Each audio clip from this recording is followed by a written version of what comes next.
मैं सादर संध्या वंदन करती हूँ। मैं किरण वाशनी टिमिट परिवार की ओर से आप सभी का हार्दिक अभिनंदन करती हूँ।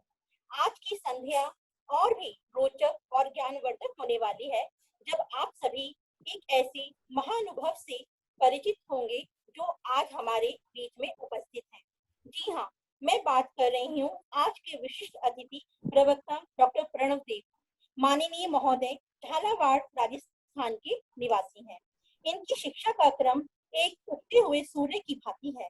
इन्होंने अपने जीवन काल में लब्ध स्वर्ण पदक, एमफिल, पीएचडी की उपाधियां इलाहाबाद विश्वविद्यालय, बुंदेलखंड विश्वविद्यालय, आगरा विश्वविद्यालय और दिल्ली विश्वविद्यालय से प्राप्त की हैं। आपने समय चक्र को रुकने नहीं दिया। विगत 24 वर्षों से स्नातक, स्नातकोत्तर एवं शोध निर्देशन के कार्य के साथ राष्ट्रीय सेवा योजना में जिला समन्वयक के पद के रूप में कार्यरत रहे। और क्या कहें, अनेक शोध छात्र शोध निर्देशन में उपाधि प्राप्त कर चुके हैं। आपके द्वारा 11 पुस्तकें, 3 दर्जन से अधिक शोध पत्र एवं शोध लेख प्रकाशित कर चुके हैं। आप महानुभव के द्वारा आकाशवाणी के विभिन्न केंद्रों से सांस्कृतिक एवं ऐतिहासिक विषयों पर अनेक वार्ताएं प्रसारित हो चुकी हैं।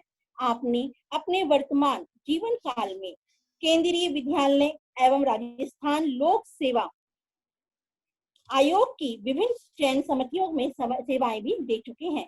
जैसा कि आप सभी जानते हैं कि आज हमारे मध्य में आदरणीय महोदय अतिथि व्याख्यान के रूप में उपस्थित हुए हैं। ठीक इसी प्रकार देश के विभिन्न महाविद्यालयों में एवं विश्वविद्यालयों में अतिथि व्याख्यान दे चुके हैं। आज हम सभी मिलकर आपका हार्दिक अभिनंदन करते हैं। आपका हार्दिक अभिनंदन करते हैं।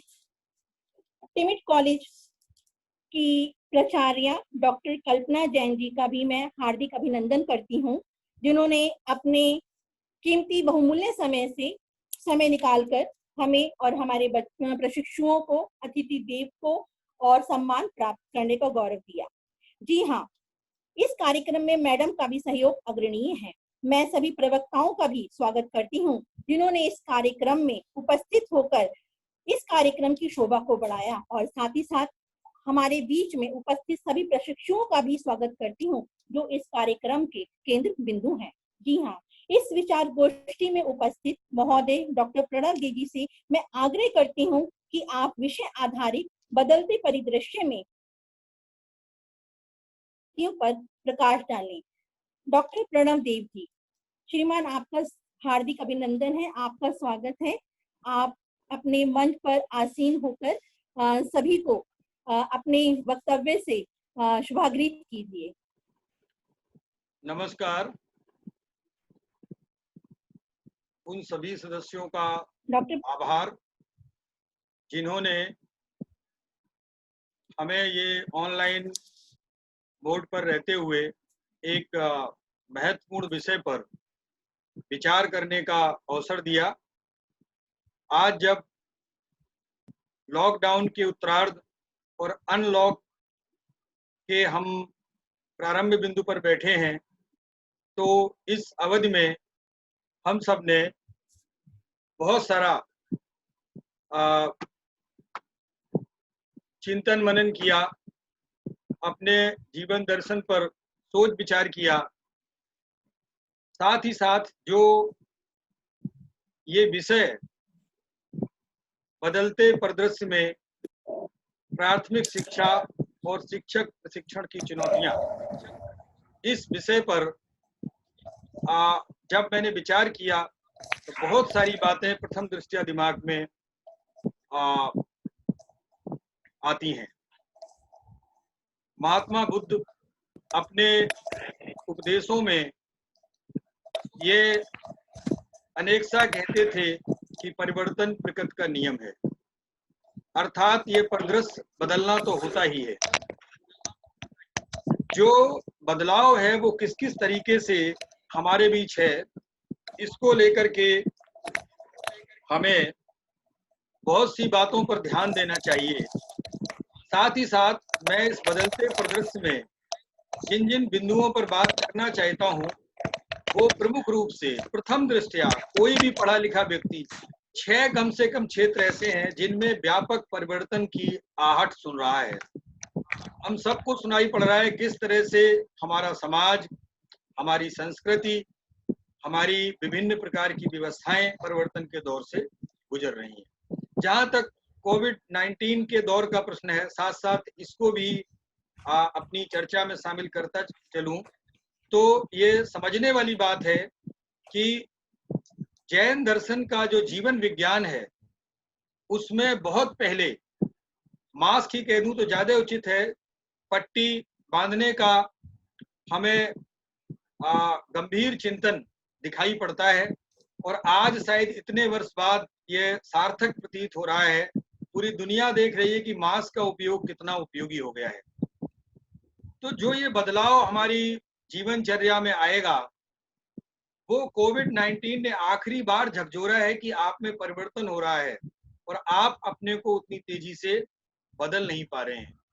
जहां तक राजनीतिक परिदृश्य की बात है तो राजनीतिक परिदृश्य में मेरी आवाज पहुंच रही है? जी सर, सुनाई दे रही है, सुनाई जी। दे रही है।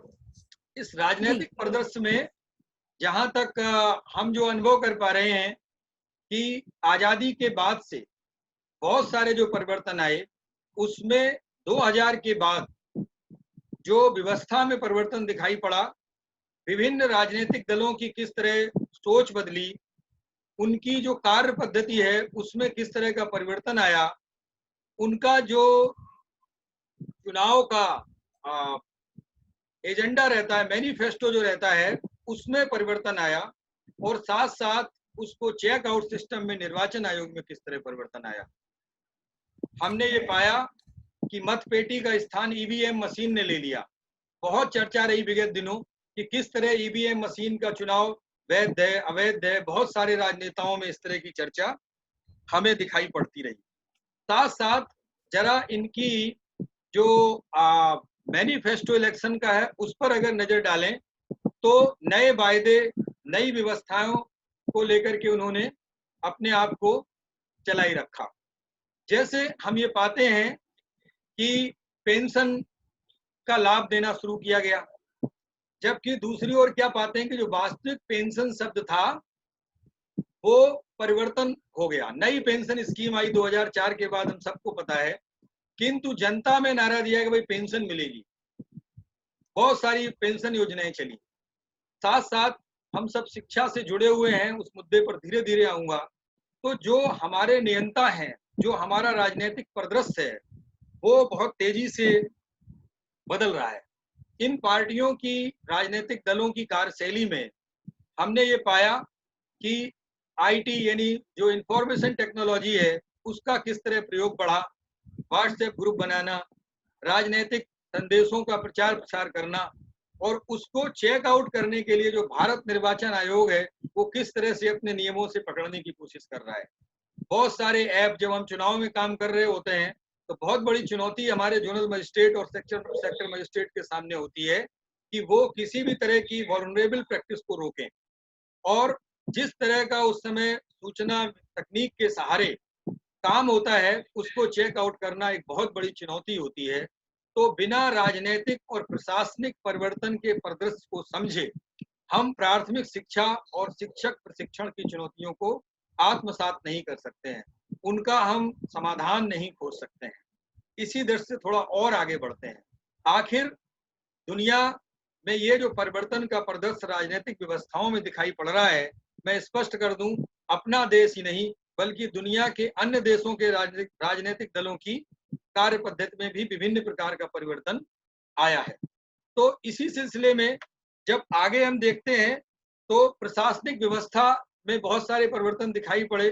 गुड गवर्नेंस आया और गुड गवर्नेंस के सहारे बहुत सी चीजों को हमने ये पाया कि किस तरह गुड गवर्नेंस में हम नई कार्यशैली को पा रहे हैं। और उस कार्यशैली की विशेषता ये है कि वो ये कार्यशैली का लक्ष्य है कि व्यक्ति की जगह मशीन काम करेगी।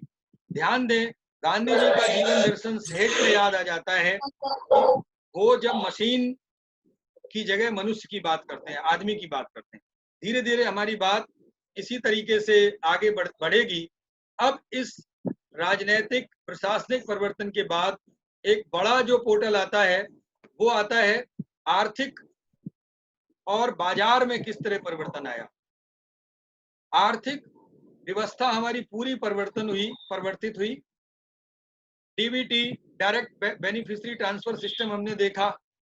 बाजार की पूर्व मान्यताएं, पोस्टुलेट्स ऑफ मार्केट जिस तरह बदली, वो एक उत्तर आधुनिक दौर के आने की हमें सूचना देती है, आहट सुनाई पड़ती है। आज बाजार कहां तक है, बाजार की सीमाएं कहां तक है, शायद मुझ जैसा छोटा व्यक्ति परिभाषित करने में अपने को अक्षम मानता है। क्यों? क्योंकि बाजार हमारे घर तक आ चुका है। घर के अंदर ऑनलाइन मार्केट, आप कहीं से कुछ भी मंगाइए, पूरा मार्केट खुला है। खुलते ही साथ साथ बाजार की जो अन्य चुनौतियां हैं, उसमें वैश्वीकृत बाजार ने जीवन के विभिन्न क्षेत्रों को समेटा है।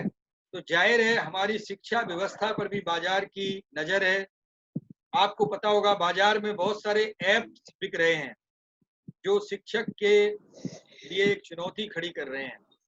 आपको पता है माइंड स्पार्क, बाइजू, बहुत सारे ऐप्स के आपने नाम सुने होंगे। तो इन ऐप्स के माध्यम से बाजार में ज्ञान भी बेचा जा रहा है। जब जहां लाभ हानि पे बाजार जुड़ता है, हम आगे अभी इस बात को धीरे धीरे और चर्चा में लाएंगे, तो हम ये पाते हैं कि बहुत सारी चीजें हमें देखनी होती है, जिसमें हमें ये चीजों को समझना चाहिए कि बाजार में जिस तरह का पहले स्कूलों का आए, फ्रेंचाइज वाले स्कूल आए, हम नाम नहीं लेना चाहते उन स्कूलों के, तो धीरे धीरे हमने ये पाया कि वो सब स्कूल अपने अपने ढंग से चलाना चाहते हैं।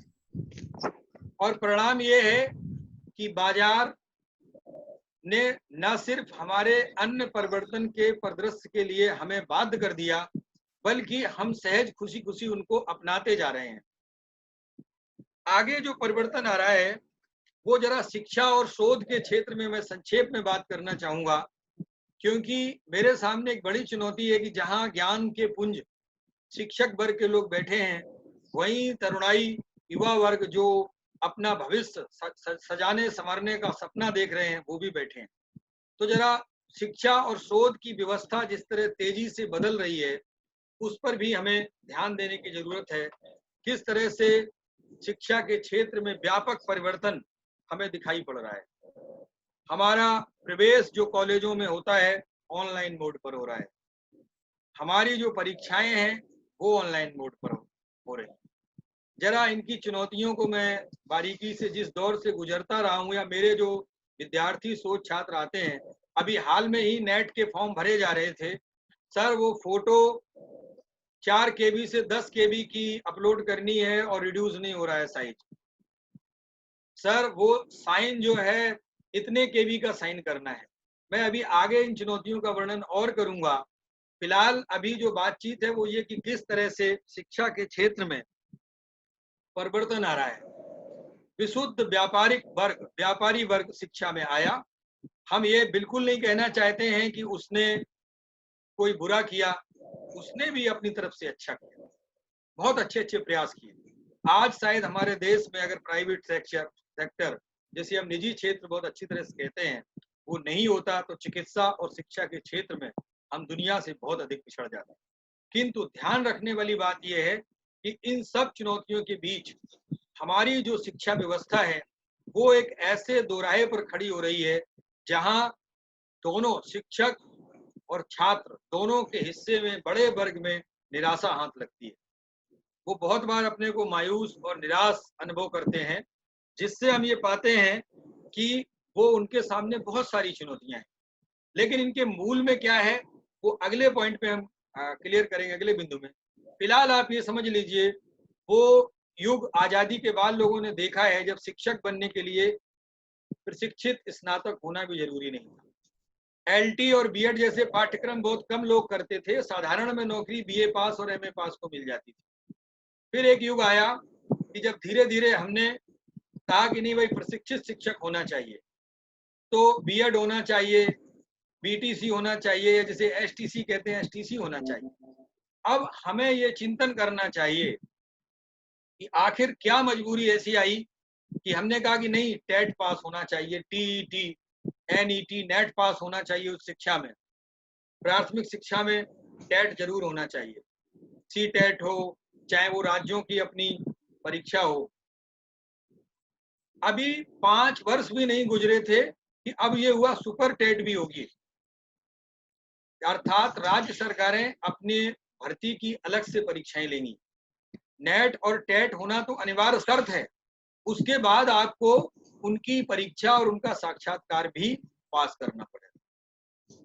हम सभी लोगों को ये सोचना चाहिए, चाहे हम शिक्षक हैं, चाहे हम शिक्षार्थी हैं, विद्यार्थी हैं, कि आखिर हमारी व्यवस्था में कहाँ दोष है कि प्रशासनिक व्यवस्था एक नया बैरिकेटर खड़ा करती है।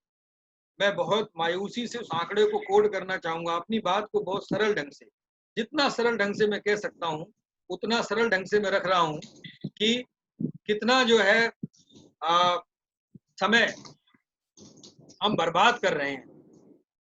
जरा ये समझने वाली बात है कि आखिर वो कौन सी परिस्थितियां हैं कि नया बैरिकेटर सरकार खड़ा कर देती है। वो आंकड़ा जो ये कहता है कि 92% देश के इंजीनियर बेकार हैं, वो ग्रेजुएट कहलाने लायक नहीं है।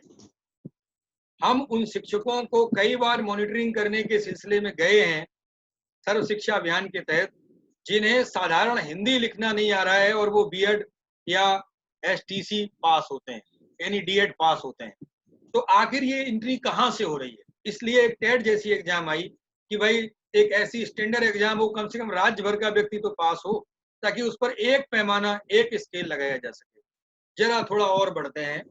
इस व्यवस्था में अब तकनीकी परिदृश्य इस सबके मूल में जो है वो बहुत सारी शैक्षिक जीवन की आवश्यकताओं में हमारे प्रबंधन, हमारे कार्मिक साथी, हमारे विद्यार्थी सबके सामने एक बहुत बड़ी चुनौती खड़ी करती है। तकनीकी जो परिदृश्य है बहुत तेजी बदल रहा है। शायद इस कोविड-19 के दौर से पहले बहुत कम संस्थाएं इस तरह का ऑनलाइन लेक्चर करती थी, अन्यथा बुलाया जाता था और फिर वहां लेक्चर देना होता था आमने सामने। लेकिन मुझे ये खुशी है कि इस मोड पर सारे वो काम किए जा सकते हैं जो वहां बैठ के भी करते थे।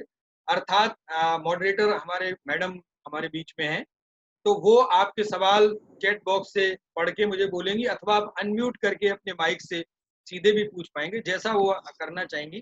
बात के 3 मिनट में हम इस तरह के सवालों को जगह देंगे।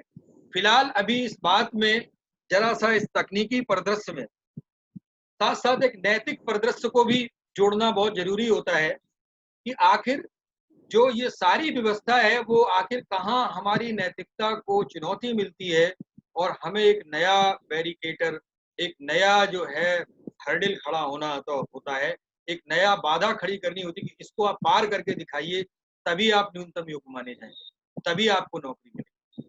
जरा नैतिकता बोध में नेट का पहला पेपर जो हमारे, अगर इसमें से साथी कुछ दे रहेंगे उन्हें पता होगा कि शिक्षा और शोध अधिगम की जब बात आती है तो उसमें साहित्यिक चोरी का एक कॉलम है। साथ साथ मैं जोड़ दूं तकनीकी और विज्ञान के विषय में फैब्रिकेशन भी है। अगर इधर पेलेग्रिम है तो उधर तकनीकी जो फैब्रिकेशन है वो भी है। अर्थात इसी तरीके से हमें इस सबको ये देखना होता है कि किस तरह से हम उसको तकनीकी चीजों को समझें। तो ये जो आजकल शोध और शिक्षा के क्षेत्र में तकनीकी प्रयोग हो रहे हैं, इनसे दुनिया में हम अपना गौरव वापस स्थापित कर पाएंगे, वापस उस तरह से अपने को हम ये साबित कर पाएंगे कि हमारी शिक्षा व्यवस्था, हमारे संस्थान, चाहे वो निजी हो चाहे सरकारी हो, वो श्रेष्ठ श्रेणी में आते हैं। आपको पता होगा, मैं दुनिया की उस रैंकिंग का वर्णन नहीं करना चाहूंगा जिनमें हमारा स्थान कहाँ है, किस तरह से वो रैंकिंग होती है, बाजार भी उसमें शामिल है। तो इस बहुत सी व्यवस्था में अपने को बहुत बार असहाय पाते हैं। क्यों? क्योंकि हम उस मानदंड में खरे बहुत बार नहीं उतर पाते। आपको पता है जो साथी शोध की तरफ बढ़ रहे हैं वो उर्कुंड ऐप को जानते हैं, जिसमें उनका शोध प्रबंध जांचा जाता है ताकि उसमें साहित्यिक चोरी का पता लगा सके। पेलेग्रिम का कानून जो यूजीसी ने बनाया है 2018 में, उस कानून की सीमाएं मालूम है कि 10% से अधिक अगर पेलिग्रिम पाया जाता है, दूसरे का उसमें से कॉपिंग मैटर पाया जाता है, तो उसके खिलाफ कानूनी कार्रवाई तक का प्रावधान है। बावजूद इसके हमारे शोध, जो विशेष तौर से समाज विज्ञान के शोध की हम बात करें, वो बहुत पिछड़े हुए प्रतीत होते हैं। तो जो हमारी व्यवस्था है वो हमें बहुत बार ये सोचने को बात करती है कि हमें किस तरह से अपने को वापस स्थापित करना है। तो ये जो 6 तरह के हम परिदृश्य जिनकी बात कर रहे थे, मैं सार रूप में बता दूं: राजनीतिक परिदृश्य, प्रशासनिक परिदृश्य, आर्थिक और बाजार का परिदृश्य, शिक्षा और शोध का परिदृश्य, तकनीकी परिदृश्य और नैतिक परिदृश्य को बिना समझे और बिना इस पर विश्वास किए आगे नहीं बढ़ सकते। नैतिक परिदृश्य में मूलाधार है, इसलिए अगले 1 मिनट में मैं और एक बात जोड़ना चाहूंगा कि ये नैतिक परिदृश्य में 3 नैतिकता की जो एथिक्स एंड मोरलिटी की जो 3 पूर्व मान्यताएं, उनका हमें ध्यान हमेशा रखना होगा।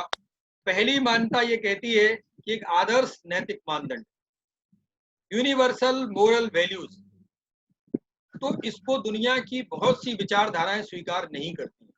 वो ये कहती है कि नैतिक मानदंड बदलते रहते हैं, हर समाज अपने अनुरूप नैतिकता का पैमाना तय करता है। तो दूसरी जो धारा आती है वो इस तरह की आती है जिसमें हम नैतिक परिदृश्य को परिवर्तनशील, फ्लेक्सिबल रखते हैं।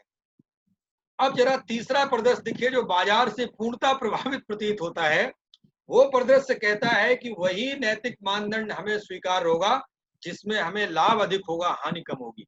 बहुत सीधा सीधा वो ये कहते हैं, चाहे वो मिल हो, सिजविक हो, बेंथम हो, सारे लोग उसी नैतिकता को मानते हैं जो उपयोगितावाद के आधार पर खरी उतरेगी और हमें उसमें लाभ अधिक होगा और हानि कम होगी। तो इस तरह से हम बहुत बार ये पाते हैं कि ये जो परिदृश्य है परिवर्तन का, इसको बिना स्वीकार किए हम अपनी प्राथमिक शिक्षा और शिक्षा व्यवस्था की चुनौतियों का समाधान नहीं खोज सकते हैं। अब जरा हम इस बिंदु के, अपने विचार बिंदु के अगले पड़ाव की तरफ बढ़ते हैं। प्राथमिक शिक्षा, किस तरह से हमारी प्राथमिक शिक्षा हमें प्रभावित करती है कि हमें प्राथमिक शिक्षा के बारे में सोचना चाहिए। जो पूंजीवाद, बाजार के लिए मैं सीधा संदेश देना चाहता हूं कि पूंजीवाद का जनक, अर्थशास्त्र का पिता, father of economics Adam Smith, 4 राज्य के जो 4 अपने महत्वपूर्ण काम बताता है, उसमें प्राथमिक शिक्षा की व्यवस्था करना राज्य का प्राथमिक दायित्व मानता है। इस दायित्व को 20वीं शताब्दी और 21वीं शताब्दी के दौर में भी सरकारें नकार नहीं पाई और उन्होंने अभी इस दायित्व का तथाकथित रूप से पालन पोषण कर रही हैं। परिणाम जो हम पा रहे हैं वो इस तरह का पाते हैं कि सर्व शिक्षा अभियान आया, गांव-गांव, क्या एक छोटे से गांव में, राजस्थान में यहाँ ढाणियां बहुत हैं, तो उस छोटी छोटी ढाणी में एकल विद्यालय खोल दिए, अनुपालना हो गई, एक शिक्षक कुल है और विद्यालय खुल गया। बाढ़ सी आ गई विद्यालयों की और परिणाम हुआ थोड़े दिन बाद ही हुआ भाई समानीकरण किया जाए। हमने बिना ये दृश्य समझे कि कितनी बड़ी व्यवस्था हमें चुनौती खड़ी करेगी, हमने विद्यालय खोल दिए। बाद में एक समानीकरण की स्कीम लाई सरकार कि सबको हम बराबर करेंगे, अर्थात शिक्षकों की संख्या बराबर होगी। और बाद में जो तीसरा चरण आया जो हमें सबसे अधिक चिंतन के लिए मजबूर करता, हमें सोचना चाहिए, सरकार ने कहा कि अब ऐसा है एकीकरण करेंगे। तो जो 3 बिल्डिंग बनाई गई थी, 3 भवन जो बनाए गए थे, उसमें 2 भवन बेकार हुए, बंद पड़े हैं, उसमें एक भवन में ही कक्षाएं चल रही हैं, प्राथमिक शिक्षा चल रही है। जरा इस परिदृश्य के बाद प्राथमिक शिक्षा में अभी जो बहुत सी बातें मुझे समझने वाली बात है, विद्यालयों की स्थिति किस तरह की है। हमने सर्व शिक्षा अभियान को रमसा में बदला, रमसा को समसा में बदला और उच्च शिक्षा में रूसा को ले आए। तो परिवर्तन का आह्वान दिन प्रतिदिन हमारे दरवाजे खटखटा रहा है। हमें इस चुनौती को स्वीकार ही करना पड़ेगा। दरवाजा खोलना है किंतु देख सुन के खोलना चाहिए। आंखें बंद करने से परिवर्तन रुक नहीं जाएगा, बल्कि हम पिछड़ जाएंगे, चाहे वो व्यक्ति हो या समाज हो, हम पिछड़ जाएंगे। हमें इसलिए लगातार अपने परिवर्तन को अपनाना होगा। प्राथमिक शिक्षा का जो मूलाधार है किस तरह से बदल रहा है, बहुत सी बातों पर हमें ध्यान देने की जरूरत है।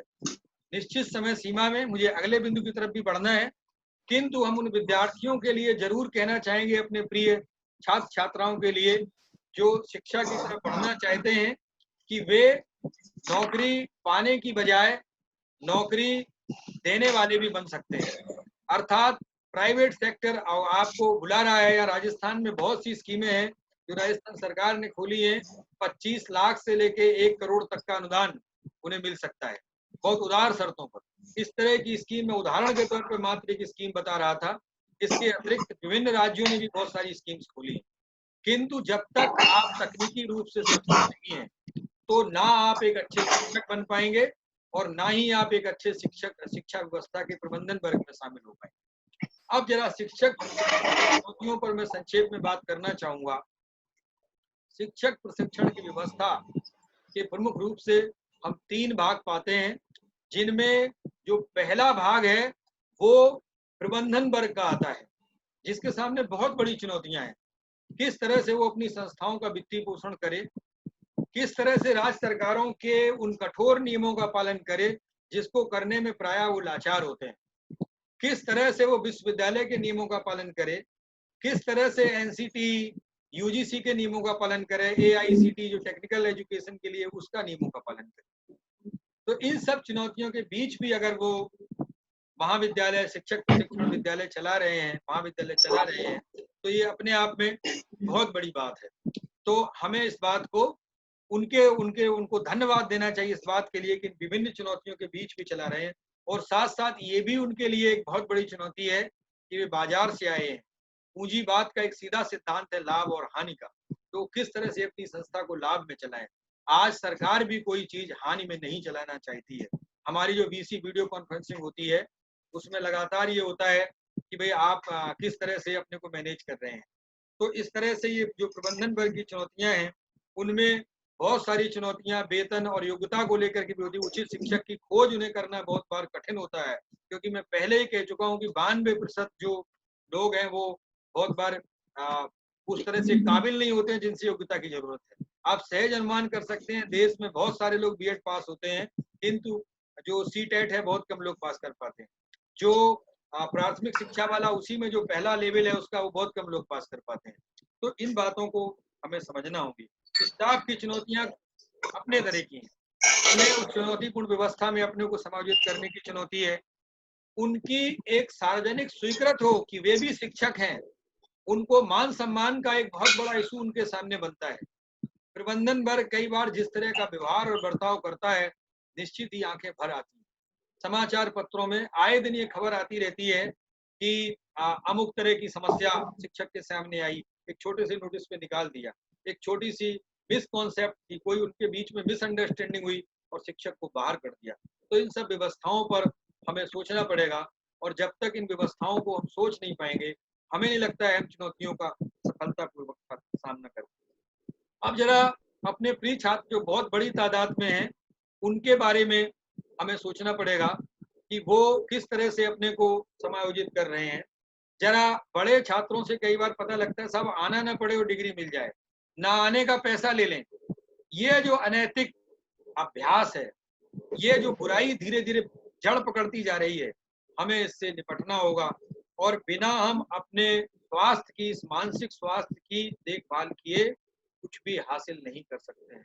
दोस्तों, एक शायर का छोटा सा शेर मुझे याद आ रहा है कि डिग्रियां तो तालीम के खर्चे की रसीद हैं, डिग्रियां तो तालीम की खर्चे की रसीद हैं, इल्म वही है जो किरदार में झलके, इल्म वही है जो किरदार में झलके।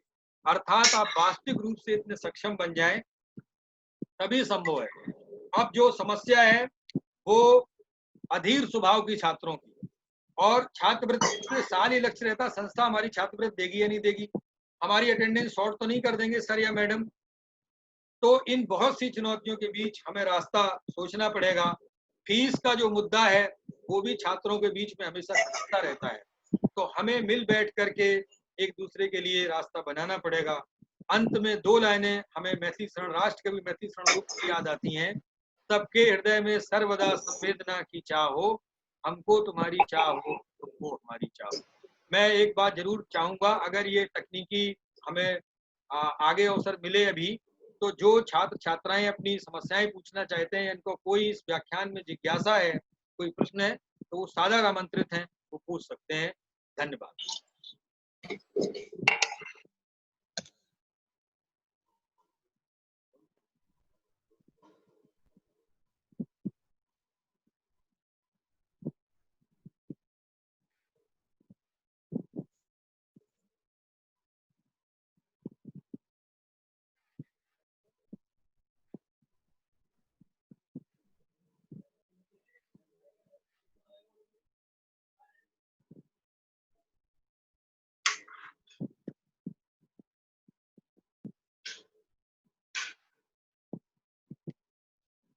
मेरी आवाज पहुंच रही है मैडम?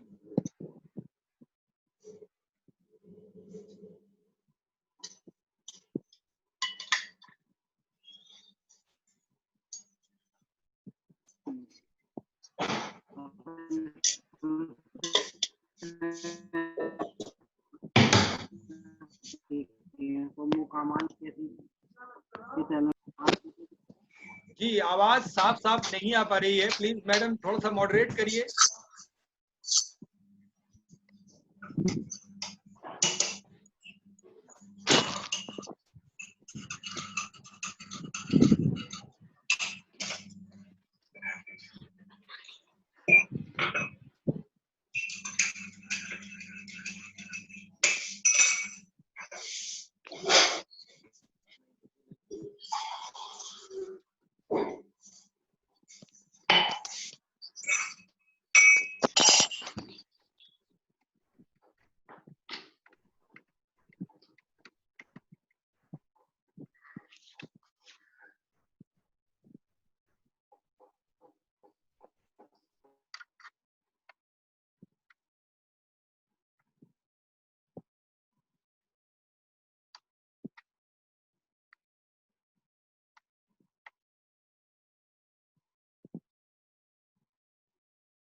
जी, आवाज पहुंच रही है मेरी?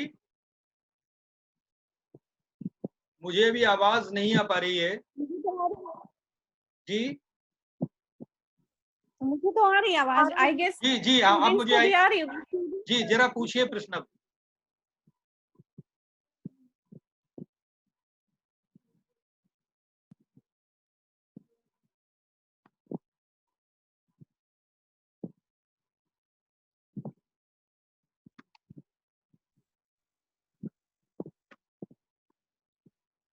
Hello sir.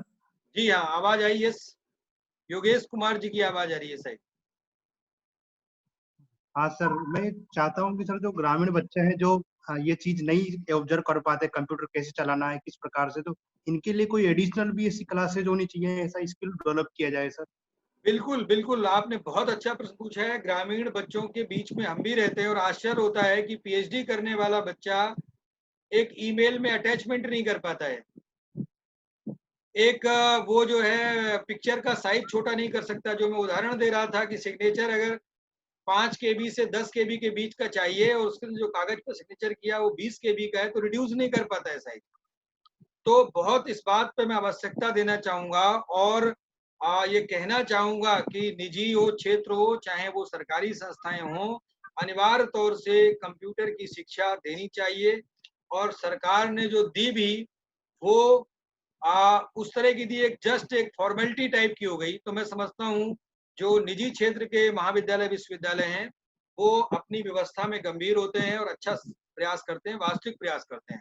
तो मैं ये उन सभी संस्थाओं के प्रबंधक वर्ग से निवेदन करना चाहूंगा कि निश्चित ही इस तरह की जो कंप्यूटर शिक्षा है, या हम यूं कहें कि जो पूरा ई दुनिया है, ई वर्ल्ड की शिक्षा उन्हें देना चाहिए।